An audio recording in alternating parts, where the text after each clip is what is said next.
stumbling into trouble, it seems. And Andrew is just kind enough to sort of come along and say, you're right, you know. And yeah, he kind of helped me out. And we got to know each other from that downwards. It's strange beginnings. But so you started off with the Farriss brothers, and then you moved on to... Yeah, kind of. And we had these little experimental bands and stuff, didn't we, with different friends. We used to do mad things with, you know, tape machines and blow things up in general. And had a good time, you know, experimented a lot. And then we finally got the group that we have now together, about 77, yeah. 77, so it's been 20 years. Yeah. Okay, I want to know sort of like, what's the secret to the success of the fact that you've lasted for 20 years? Because, I mean, even for a relationship, that's a long time. I know, it's strange. When we keep on getting asked this now, and I suppose it's a weird thing, isn't it? But, yeah, it's hard enough to keep a relationship this long. I don't know, I suppose... I think having 3 brothers helps in some ways because they know each other, so there's a kind of blood thing. And in other ways, you know, it's simple. I guess we like playing music together. We like finding out what happens when we get in a room and make a big noise, you know. Do you find that you're changing, though, at the same time? Or, you know, in the sense of the same way you're evolving in similar style? Oh, yeah. Yeah, no, I mean, when the band first started, I was kind of like Andrew's friend. I think that would be very, just, you know, and Kirk was really the singer, and Andrew used to sing a lot. Andrew used to have bands, he used to sing a lot. And it kind of evolved, you know, it's strange how it evolves. Yeah, I got pushed further and further up the back. Exactly. Okay, so I'm just going to recap in French. J'aimerais vous dire qu'ils se sont rencontrés, c'était dans l'école secondaire qu'ils se sont rencontrés. Puis ils ont commencé à faire leur album The Farriss Brothers, et plus tard, ils ont eu INXS. Et je leur ai posé comment ça se fait, parce que ça fait 20 ans qu'ils sont dans un groupe INXS. Et j'ai demandé comment ils ont réussi à être ensemble pour si longtemps, parce que d'ailleurs, c'est très longtemps pour un groupe de rester ensemble. Ils m'ont dit que c'est parce que le fait qu'il y a 3 frères, ils s'entendent assez bien. Alors, il y a la relation familiale de sang. Tu comprends français un peu? Un peu. Un peu, mais tu vis à Paris, hein? Oui. Oui, OK. Alors, c'est ça. Alors, à cause des frères, et aussi, ils disent qu'ils évoluent pas mal bien dans le même façon. Alors, ça, c'est pourquoi ils sont restés ensemble 20 années. OK, now I'd also Very like to ask... good. Your French is excellent. Thank you. I'd also like to know, after, because you write a lot of the songs, both of you, right? Yeah. Yes, it's the supreme You're the main with the songwriter? 18, yes. Okay. How do you get, what are your inspirations? I mean, after such a long time, what do you write about? Or did you ever go through a phase where you had nothing to say anymore, or? Yeah. Oh, yeah, I suppose so. You're like, well, I think I've said it all. Probably have said it all. I don't know. I mean, it's not as if you have the same inspiration and you have to sort of rely on it for the rest of your life. You know, you go through all kinds of changes and you have all kinds of experiences. So. Speaking of which, you both have children now, right? Well, Angie's had children for quite a few years. You know, I've just had a baby. She's 13 months. Andrew just had a baby about the same age. A boy. A boy. Yeah. And does that change your lifestyle at all? Does that? Hopefully, yeah. In some ways, yeah, it's great. I mean, it's exciting. It's fantastic. I love it. Okay, I'll just recap again. J'ai demandé, comme vous savez, Michael et Andrew ont des enfants. C'est tout récemment, Andrew vient juste d'avoir un nouveau enfant. Alors, j'ai demandé si ça a changé un peu leur style de musique, puis il dit bien sûr que oui, ça a changé ça. Aussi, j'ai demandé comment qu'ils ont fait, s'ils s'inspirent, après avoir fait 11 albums ensemble, comment ils s'inspirent à faire ça. Mais je vais vous parler de ça après la pause. On se reste toujours avec INXS. Pas bon. 28 septembre, 20h. Toujours Karina Hubert avec INXS. J'aimerais juste récapituler ce qu'ils ont dit avant la pause parce que je n'avais pas la chance de vous dire. Je leur ai demandé la question, après d'avoir fait 11 albums, comment est-ce qu'ils inspirent? Est-ce qu'il y a eu des temps dans leur vie où ils ne savaient pas quoi dire? Il m'a dit que oui, bien sûr, il y a des moments où ils ne savaient pas quoi dire, mais quand on évolue dans la vie, on a toujours d'autres choses à y décrire. Alors maintenant, on retourne. I want to ask you, okay, Elegantly Wasted is your 11th album. It's your 10th album in studio. Yeah, that's right. Right, okay. Yeah. And I wanted to know, because usually in the past you recorded an album every year. Yeah, that's true, yeah. And you waited about 3-4 years for this one. Yeah. Yeah, we just don't know. What did we do? We just sort of said, see you when I see you. Andrew called me up. Yeah, although there's some misconception about what actually happened there, because we did a greatest hits album as well, which you didn't kind of add to that as well. Yeah, That's true, yeah. Yeah, but no, there's a live album as well. Hits, See. yeah. But the thing is that we did the greatest hits album at the end of '94. And then we took some time out for ourselves, and then at the end of '95 we started working on this album. Yeah. So it depends which way you look at it. You've been working on it for a while. Well, we had been talking about it and thinking about it. Well, yeah, I mean, we spent 9 months writing it very casually, you know, just picking it up wherever we wanted. That's the main difference, is that we didn't, you know, write it in a month and quickly, then spend a whole bunch of time in the studio. We actually wrote it over a long period of time and had a really good time writing it and recorded it. And as we went along, you know. Oh, you did, because I read just Andrew and I, yeah. Demos. We started off doing demos. Which means you did it just very spontaneous. Yeah, very. Okay. So the album kind of ended up, you know, really only taking 2 weeks with the band in actual fact. 2 weeks or so of the band in the studio.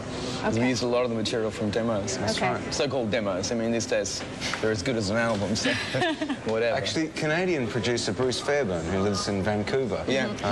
That's right. Yeah, well, he heard what we thought were demos and said, why don't you just use all of this? Yeah. And then the band thought that was a good idea, so... Okay, so it took 2 weeks, right? Well, you know, 2 to weeks in basic studio. tracks, yeah. To cut And rhythm how long tracks. did it take you to actually write the songs? About 9 months. 9 months. Well, it's split up, I don't know, what do you Okay, all, over 9 months. You know, It's weekend 2 days, here, I don't know. Right. yeah. A few holidays. Like when we were... Maybe a month? Maybe, Yeah, or like altogether. total time, maybe a month, I guess. It's Okay. like when we were kids again. I'm just going to let them know this.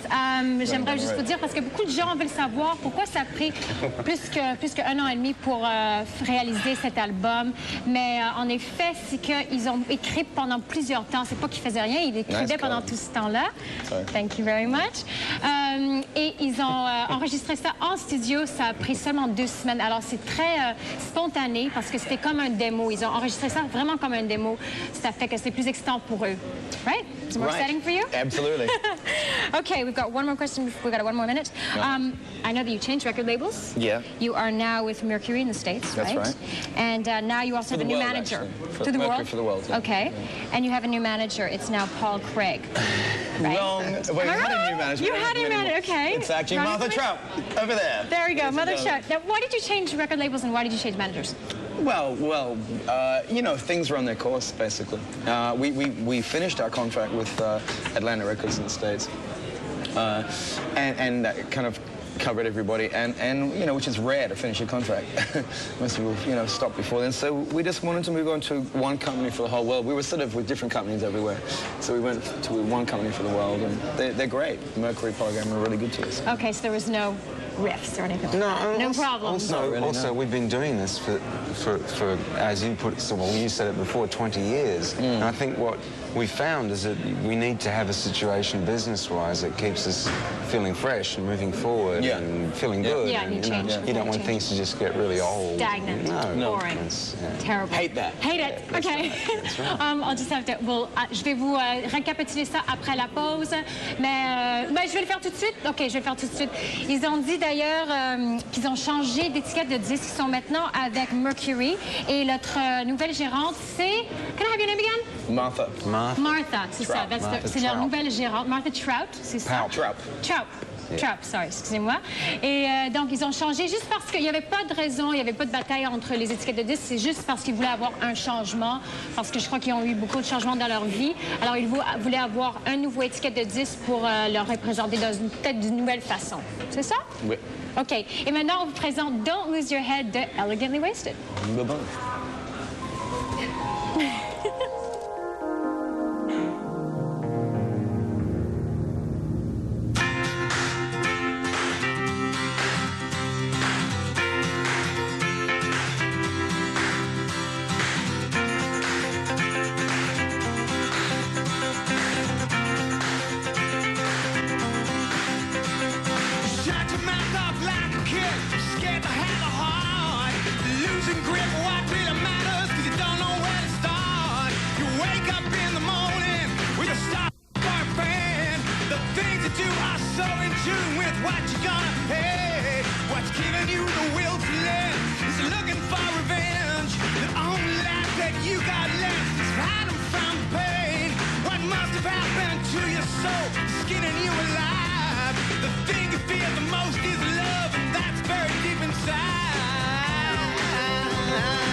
allô, c'est Karina Hubert avec Michael Hutchence et Andrew Farriss de INXS en entrevue.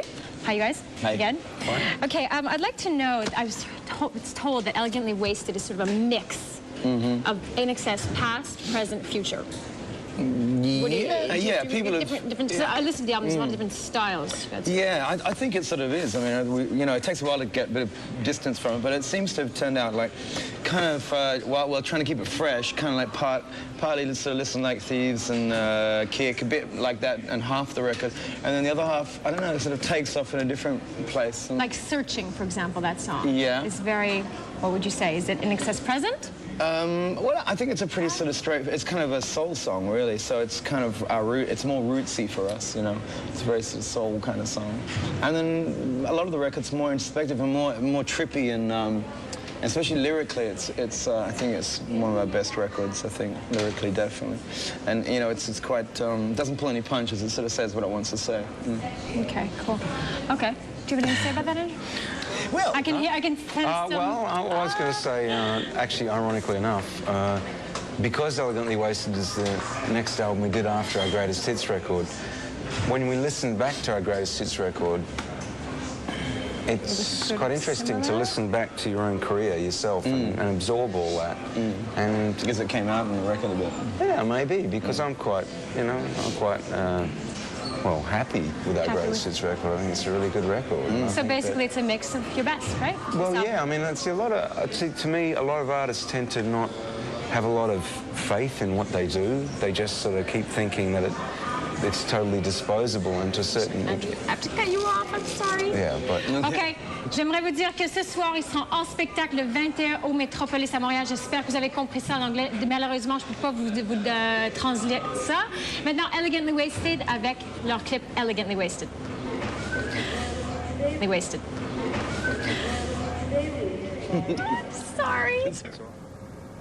J'ai aimé pas mal, il a moins aimé, mais il a envie surtout Michael Hutchence aujourd'hui. Dis-nous pourquoi. Ben, pour plusieurs raisons, mais quel chanteur de rock'n'roll. Oui, c'est vrai. Il a donné une leçon à tous les chanteurs blasés après un album, et Dieu sait qu'on en voit. Souvent, les gars sortent un album, ça s'en va sur scène, c'est un peu écœuré. Hutchence a les poches pleines de fric. OK? Il joue dans des salles, évidemment, beaucoup moins grandes qu'avant. Il pourrait être complètement découragé, mais il en met. Hier, il s'est promené de balcon en balcon. Écoute, il a risqué sa vie, on peut le dire, à 2 reprises au moins. C'était absolument incroyable. Et il a risqué sa vie aussi parce qu'il a embrassé une fille qu'il ne connaissait pas bien. Mais ça, c'est la récompense quand même de Michael Hutchence. Il y a une charmante et jolie jeune fille, il paraît. Moi, je suis un peu viable. Des fois, j'ai pas vu la jeune fille qui l'a gratifié là, de ses French. Enfin, non, mais il faut bien le dire. Mais c'est pas pour ça que je drive Michael Hutchence, ça veut dire. Non. Mais bon, quel chanteur de rock'n'roll. On peut peut-être aller le regarder, puis on parle après ça des petits reproches.